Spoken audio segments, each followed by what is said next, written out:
I will say that I had a talk prepared from Zen Mind Beginner's Mind because that's what we're studying. And then I was like, the solar eclipse. Shoot, I should have a talk around the solar eclipse. And by the way, tomorrow is the 10th year anniversary of Access to Zen as an organization. So, two things there. As I understand it, the solar eclipse happens when the moon passes between the earth and the sun, casting a shadow that blocks out the light from the sun. Is that people's understanding? All right. So this is from Suzuki Roshi transcripts. There is a koan. So I thought about a koan, a specific koan. And it's from the third case in the Blue Cliff record. Master Ma is unwell. Great Master Ma was unwell. The temple's superintendent asked him, "Teacher, how has your venerable health been in recent days?" The great master said, "Sun face Buddha, moon face Buddha." Yeah, I'll read it one more time. Case 3. Master Ma is unwell. Great Master Ma was unwell. The temple superintendent asked him, "Teacher, how has your venerable health been in recent days?" The great master said, "Sun face Buddha, moon face Buddha." Okay, I'm reading from the collection of Thomas and J.C. Cleary, the very old, I got it from Blanche. The case, I mean, it's going to be the same, but it's an old collection. And the note says, Master Ma was unwell. This fellow has broken down quite a bit. He's dragging in other people.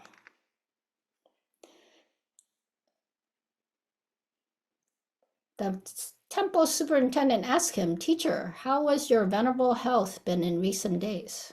And the note says, 404 diseases break out all at once.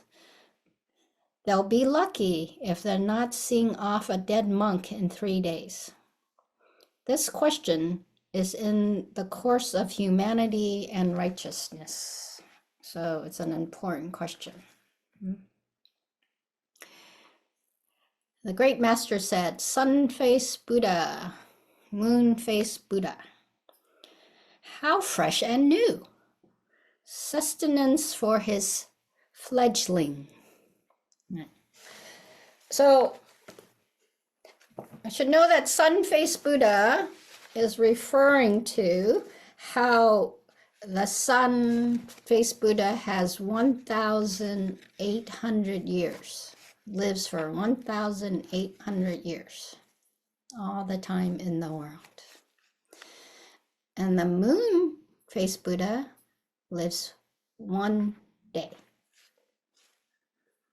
Right? So all the time in the world, or just 1 day.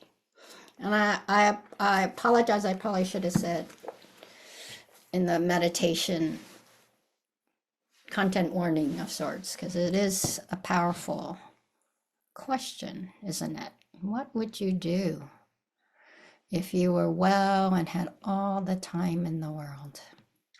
Or if you're unwell or life doesn't seem well and the time is short. So, Suzuki Roshi, he was unwell in 1969, October 9th, 1969, and so he gave a talk about this. And he says, "This is quite simple, you know. This is actually what we are doing every day, you know." Oh, excuse me, I should go back. So after he says the koan, he says, "So you know, when I am sick, I may be the moon face Buddha." He laughs. When I am healthy, I am the sun-faced Buddha. But the sun-faced Buddha or the moon-faced Buddha has no special meaning. It means that whether I am ill or healthy, still you know I am practicing Zazen. There is no difference. So you shouldn't worry about my health, you know. Even though I am in bed, you know I am Buddha, so don't worry about it. Often this koan is brought up about being unhealthy or healthy, how to be with illness. And then he says, and this is quite simple, you know. This is actually what we are doing every day. I'm going to take out some you knows. But the difference between Basho, which is another name for Master Ma, and us, or ordinary people, is that for Basho, whatever happened to him, he can accept things as it is, as it happens. But we cannot accept everything. Something which you think is good, you may accept. But something which you do not like, you don't accept it. And you compare one to the other. And you may say, this is the truth. This is not the truth. And he is a true Zen master, and he is not a true Zen master. And he is a good Zen student, but I am not. That is quite usual way of understanding. With this kind of understanding, you cannot figure out what kind of idea we can. We sit every day. I'm not quite sure. This is a transcript. I would say that if you have that kind of understanding, it would be hard to figure out how to sit every day. I think that's what he's trying to say. Because when it's a good day, then it's easy to sit. When it's a bad day, you're like, shit, I don't want to sit. I don't have time. It's the end of the world. I don't feel well, you know. At least many of us have that. Maybe not you. I know I have had many of those moments. To attain enlightenment means to have this kind of complete composure in our life without any discrimination. But at the same time, if we stick to this kind of attitude of non-discrimination, that is also a kind of discrimination. So how we practice Zazen, how we attain this kind of complete composure is the point you should have when you start our practice. What's the important part of that sentence? This is the point, you know, you should have when you start our practice.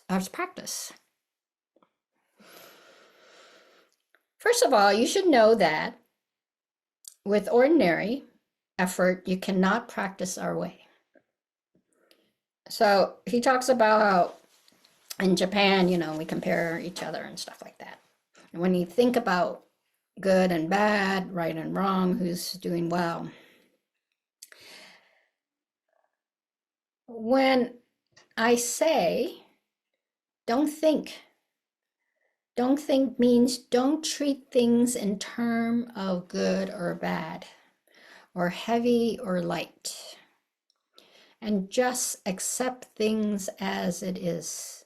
Even though you do nothing, you may hear, and usually the moment you hear, your reaction is, what will it be? Yeah, that is a motor car, or that's very noisy. This may be the motorcycle. So when we receive information, we interpret it. We try to say as opposed to we just receive it, right? But in Zazen, you should not react in that way. You should just hear the big noise or small noise, and you should not be bothered by it. So this is non-thinking. We're not bothered. They come and they go. This is what it means in Zazen, right? That big sky where it comes and goes. This is where we get the composure. It looks like impossible, you know, for you, especially for beginners, because the moment you hear, some reaction follows. But if you practice Zazen, if you continuously try not to do so, just accept things as it is, you can do it eventually.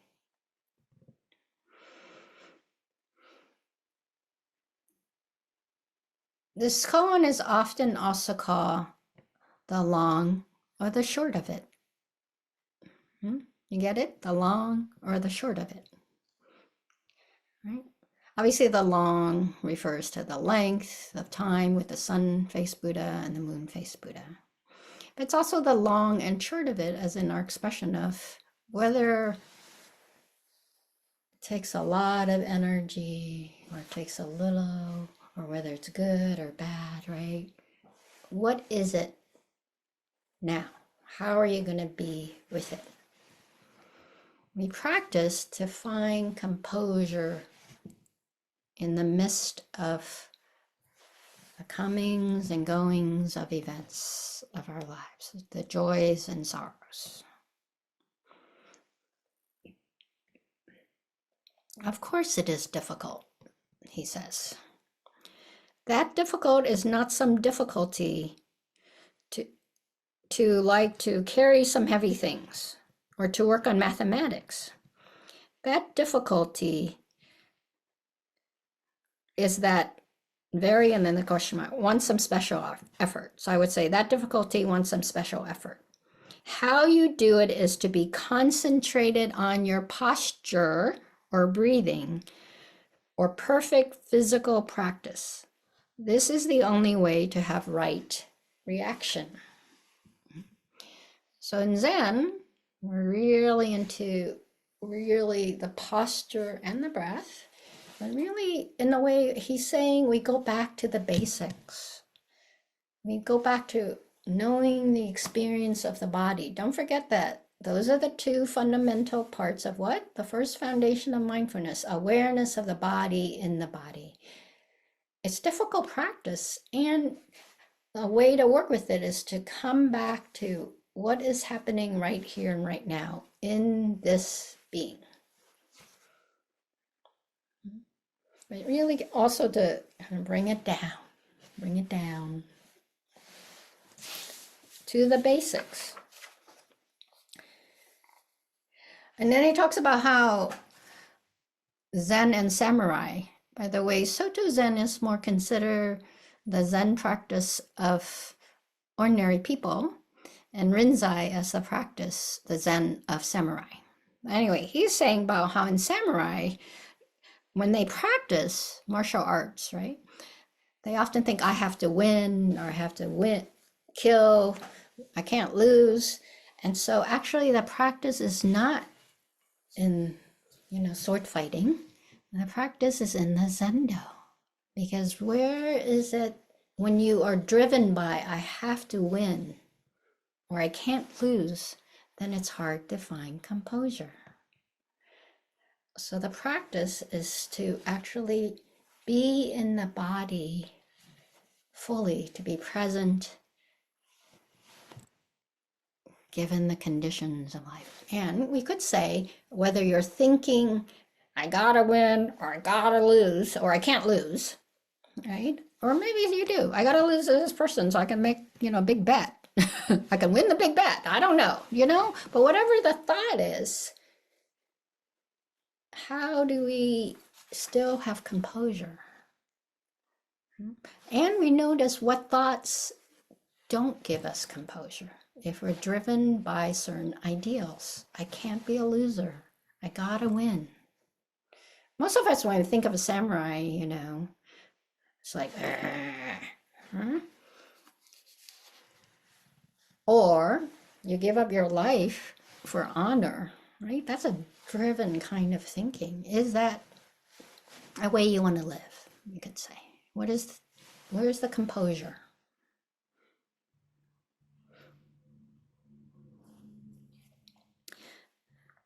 So he, meaning the samurai, fought his fight in Zendo, not in battlefield.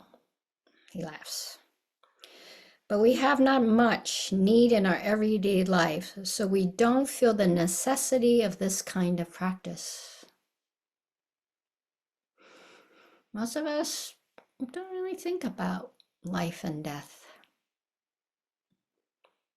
in our everyday life. So we don't feel the urgency. This is why on the Han, or the board that calls you to the Zendo, it says, don't waste time. Maybe our version would be, only a day left.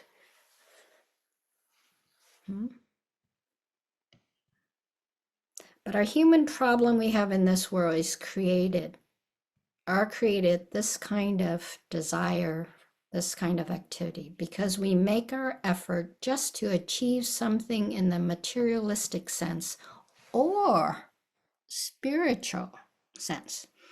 We cannot achieve anything. That's a really important sentence. It's not useful to come to practice to let go of your material life and just have a spiritual life. It's not really the point of practice, right? There's no heaven. Well, depend on which Buddhism you do, there's talk of heaven. But in general, the idea is, how do we live in this life now, not some other life, right? Our spirituality isn't to escape life. That's huge.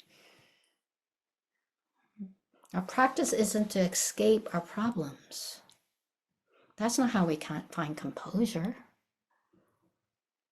Because then you're like, oh, I just gotta do this harder, or I just gotta relax more. Yeah, either or, right?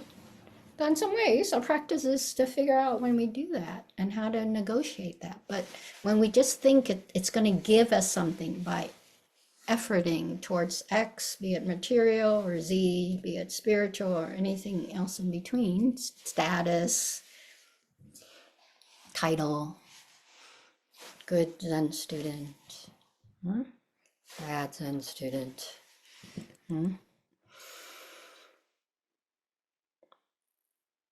Because we make our effort just to achieve something in its materialistic sense or spiritual sense, we cannot achieve anything. We must achieve nothing. He laughs. So that is the real meaning of nothingness. Emptiness, I would guess. Shunyata.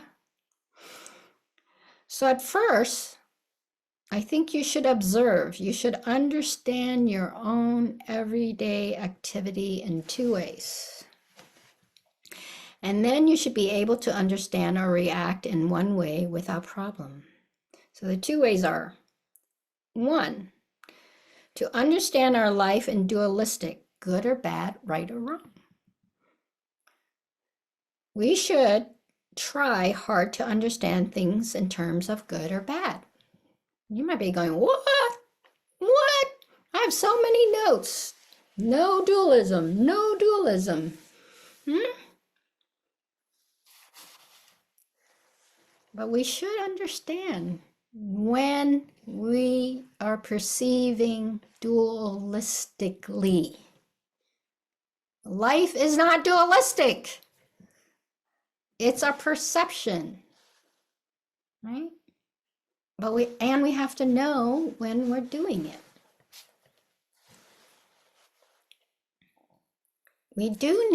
There is a purpose to right and wrong, good and bad. It's important to have a sense of what is wholesome, unwholesome, skillful, unskillful, for life or against life. It's important in our life to know those, to have values. So it's not throwing it out. And we have to be aware of how does that motivate us? What do we do with that?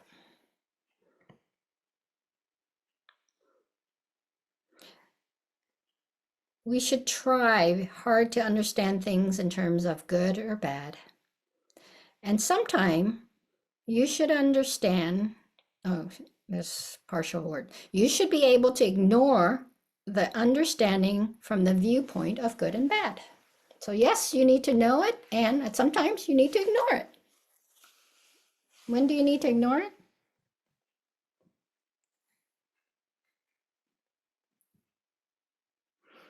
Good or bad is just superficial understanding.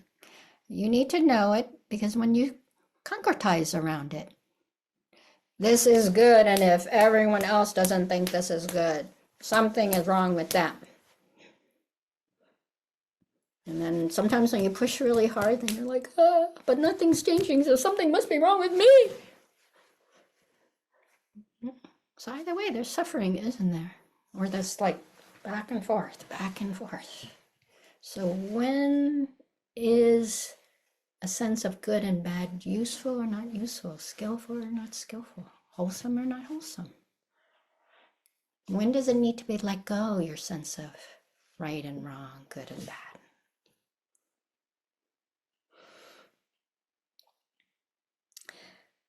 Good and bad are just superficial understanding. But when you understand things, everything is one. Everything is one, or all things are one. Then that is the other understanding, understanding of oneness, the understanding of duality. At first, you should be able to understand, accept things in two ways, but that is not enough. It's still dualistic. So you should be able to understand in one of the two ways without thinking. This is one of the two understanding. So here you come back from starting point. Actually, it's not starting point because you have freedom from one to the other. So you will not be bothered by it. And whatever you do, that is the great activity of the practice. You can get caught in practice to say, I have to understand it like this or like that. And if I don't, something is wrong, either with the teaching, the way it's done, or myself.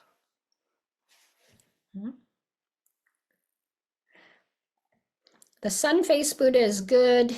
The moon-faced Buddha is good. So whatever it is, that is good. That all things are Buddha and there is no Buddha even. What? He's calling sun-faced Buddha, then moon-faced Buddha, and they're all good, but really they're no Buddha. There's a lot of paradox in Zen, don't you think? I'm like, what the heck is he saying? But usually you say no Buddha. He laughs.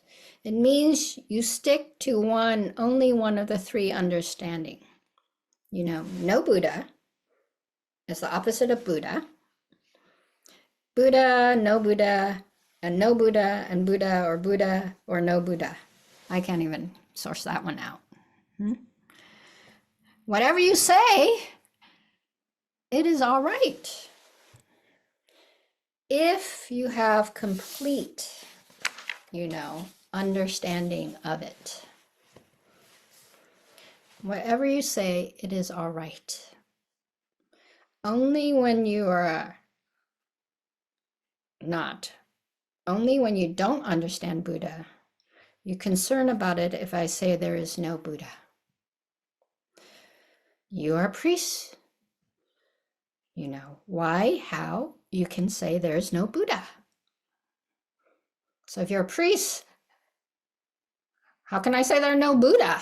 I bow to the Buddha, I take refuge in the Buddha, right? I repent to the Buddha. What does that make me as a priest? And why do you chant? Why do you bow to Buddha? He laughs. But we bow to no Buddha, meaning it isn't just the Buddha. It isn't some idea of Buddha. Like Thich Nhat Hanh saying, when you say I take refuge in the Buddha takes refuge in me too. It's a mutuality. Idea of the Buddha guides us, gives us aspiration or inspiration, but it isn't, there's no way there. I mean, yes, there's a person we call Buddha, But there's really, in our lives, in some ways, there's no Buddha. But you can say that when you really understand what Buddha is for you. And when does it become tight? Then you need to say, oh, no Buddha. And then how do you live not having to figure out, is this Buddha if I do this? Or is it not Buddha if I do this? Right? That you can have that question, but there's also, where is the composure that it doesn't have to be one or the other?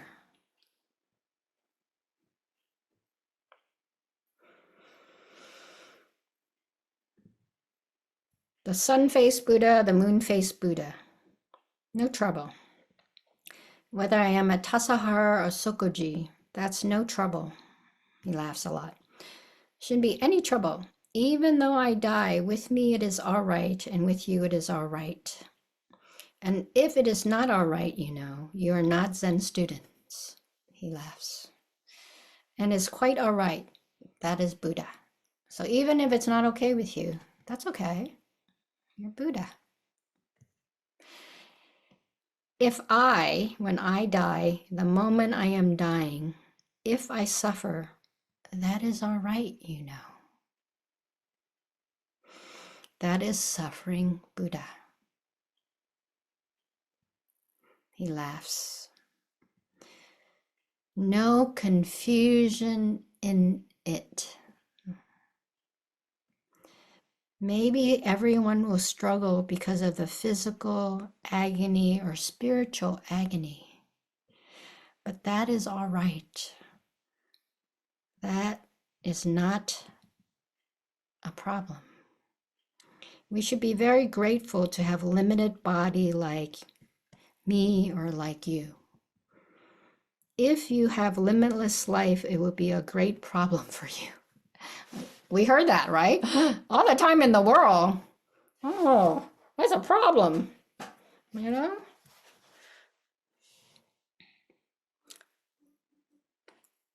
The key is there is no confusion. So we practice, yes, a lot of time we say we practice for the moment of dying, because one way of talking about it and framing it is that in that moment, the 49-day between this life and next life, you have to have a certain kind of field. That's why people chant and do ceremony during that time, so that you have a good choosing of the next life, or good energy, good energy towards a better life, or a life that's more, in some ways of thinking, where you advance, right? You have less suffering, some way of thinking. You go up in the realms in Buddhism, could be. And many of us, and I think, as an aspiration, it's great to think I'm practicing that moment where I have clarity, right? It's not in the moment so that I could really, you can't really choose. You notice I backed off when I said choose, because in a way we don't get to choose. We don't just choose, because there are many causes and conditions. It's not just my choice alone, if you believe in reincarnation. However, it is, you could say we practice that moment in which we have clarity about what is happening. I already told Deb, I will be a grouchy dyer. We already know that. I'm going to complain. I'm going to be a grouchy dying Buddha. She already knows that too. Deb will be so loving, probably. Who knows? Or maybe I'll be the opposite. I don't know. We don't really know. We can have idea, Deb and we won't know until that moment. And it's still useful to practice, right? With some aspiration in mind, or sense. We are almost reaching to the moon now. This is in 69. But we cannot, create human beings in its true sense. We can create robot, but we cannot create human being. Human being is human being. We can enjoy our life only with our limited body and limited life.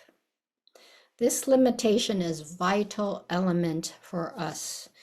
Without limitation, nothing exists, so we should enjoy the limitation. weak body, strong body, man or woman, this framing, we should, the only way to enjoy our life is to enjoy the limitation which was given to us. Well, that means given the condition. Whatever it is, the limitation has absolute meaning in it.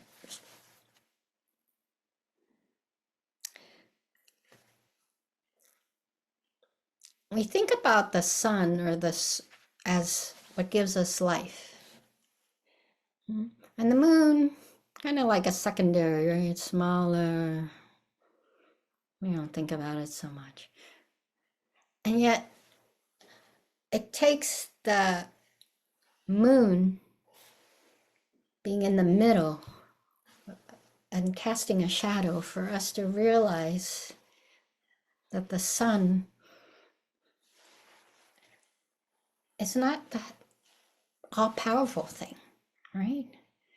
And it also shows us that the moon is always there. You know what I realized today? And I think somebody noticed that my hair cut. I shave my head or buzz it on the full moon and the new moon. And what day is today? The new moon. For most of us, when we think about the new moon, we go, oh, it's just a sliver. But it's just what our view is of the moon. The moon is always there, fully. So today was a perfect example of how the force of the moon saying, hey, I'm always like this. And you will know it when I get in the middle of what you think is the source of life. 1800 years, forever, to the limited self of the individual, right? And one day, most of us say, one day, not enough. I'm limited. I only have one day. We find that limiting.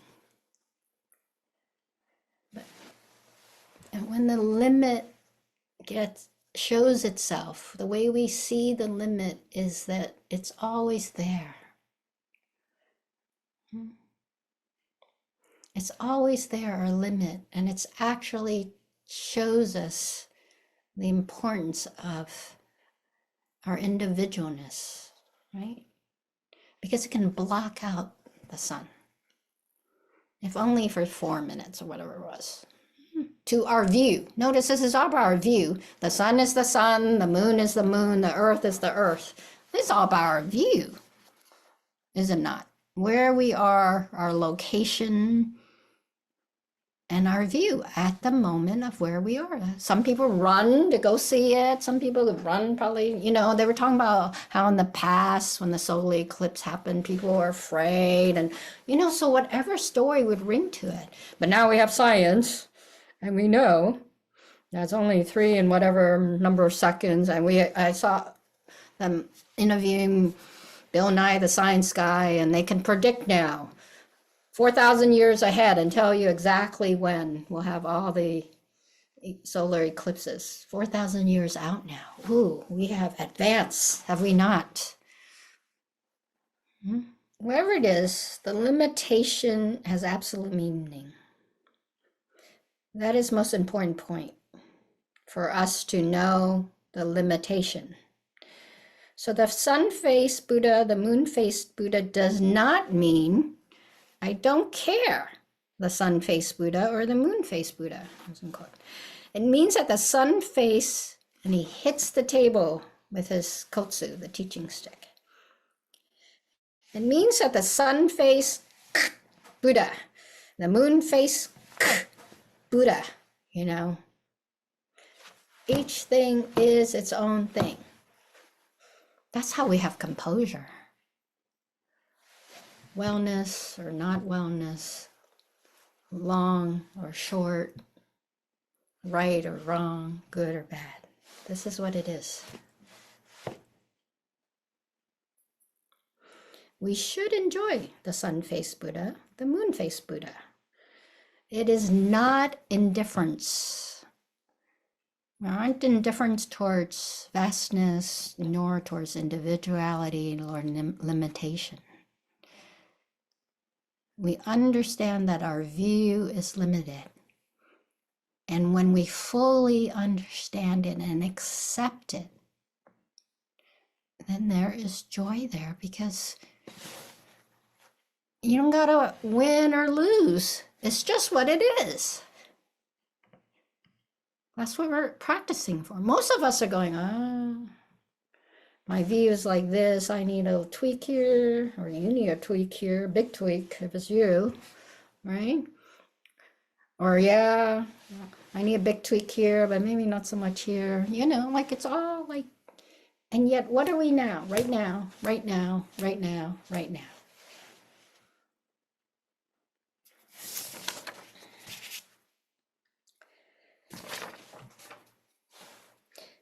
It is not indifference. It is more than attachment. Strong, strong, he laughs, attachment to the moon Buddha or the sun-faced Buddha. He says, actually, we should be attached to it. We should know it. We actually should love our life, whether it's good or bad, long or short.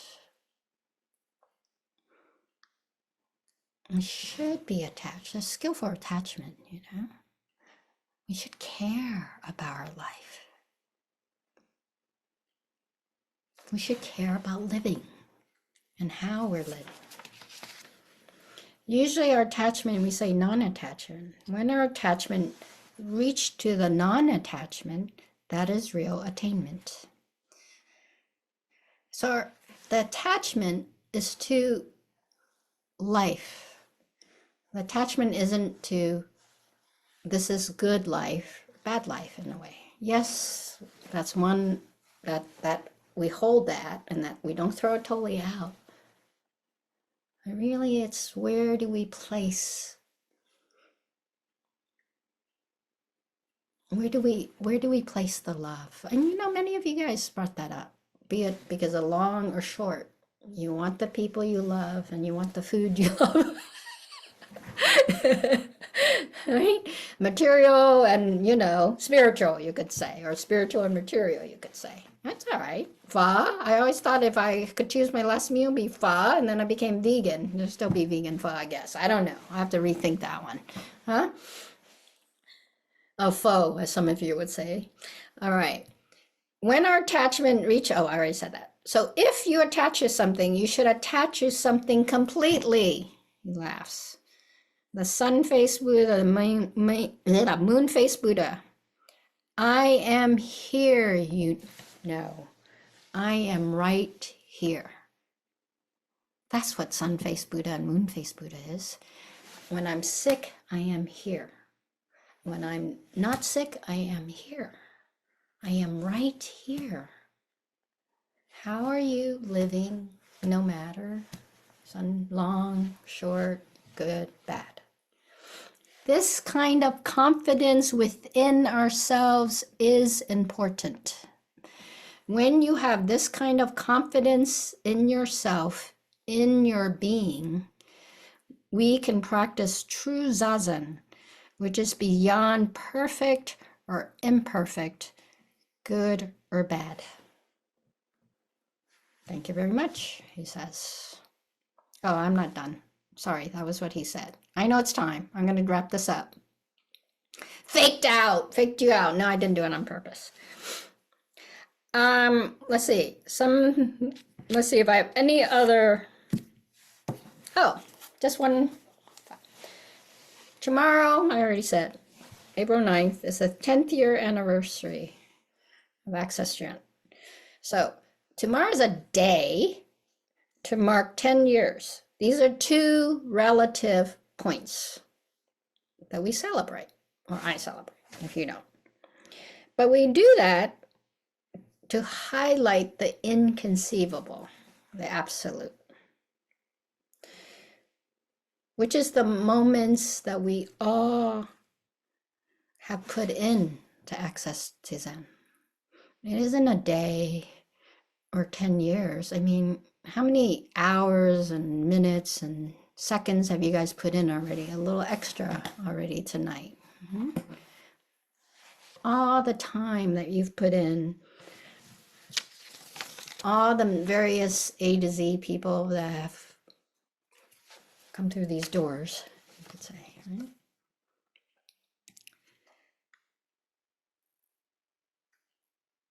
Yesterday, tomorrow, today, it's all the same. We practice. And what are we practicing? To live together, to live fully together. Not just here, but wherever, all the togethers around you. Making our best moment in each moment.